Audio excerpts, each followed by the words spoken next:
Welcome back Purni YouTube express. ఈరోజు veg biryani అండి. కుక్కర్లో పక్కా కొలతలతో చేసి చూపిస్తున్నాను. టైం లేనప్పుడు కానీ బ్యాచిలర్స్ కానీ ఈ విధంగా చేసుకోండి, చాలా బాగుంటుంది. ముందుగా అయితే మన ఛానల్ని సబ్స్క్రైబ్ చేయడం మర్చిపోకండి. దీనికోసం అరగంట ముందుగా నేను ఒక గ్లాస్ బాస్మతి రైస్ని కడిగి పెట్టుకున్నానండి. రైస్ అరగంట నానితేనే మంచిగా అవుతుంది.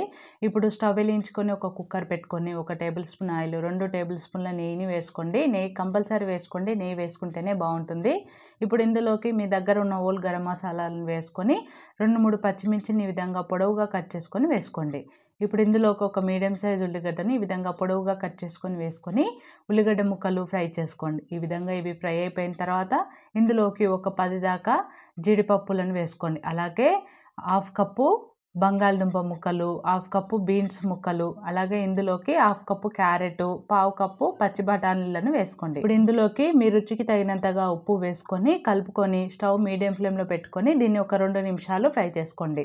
ఒక 2 నిమిషాలు నూనెలో ఈ కూరగాయల ముక్కలు ఫ్రై అయితే బాగుంటుంది. ఇప్పుడు ఇలా 2 నిమిషాలు ఫ్రై అయిన తర్వాత ఇందులోకి 1 టేబుల్ స్పూన్ కారము, 1 టేబుల్ స్పూన్ బిర్యానీ మసాలా వేసుకొని స్టవ్ని లో ఫ్లేమ్లో పెట్టుకొని మరొక నిమిషం దీన్ని ఫ్రై చేసుకోండి.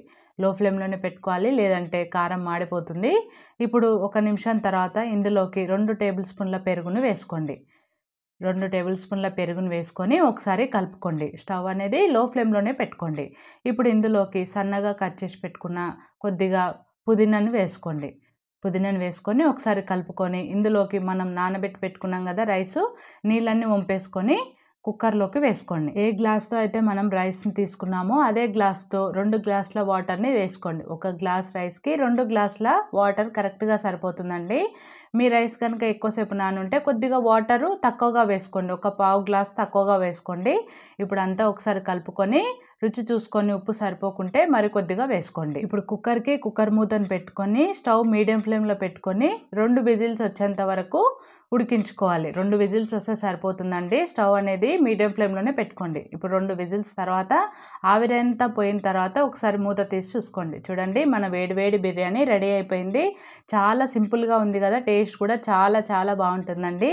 టైం లేనప్పుడు కానీ బ్యాచిలర్స్ కానీ ఎవరైనా ఇలా వేడిగా అప్పటికప్పుడు బిర్యానీ చేసుకొని తినొచ్చు. మరి ఈ వీడియో కనుక మీకు నచ్చితే like, share, subscribe. Thanks for watching.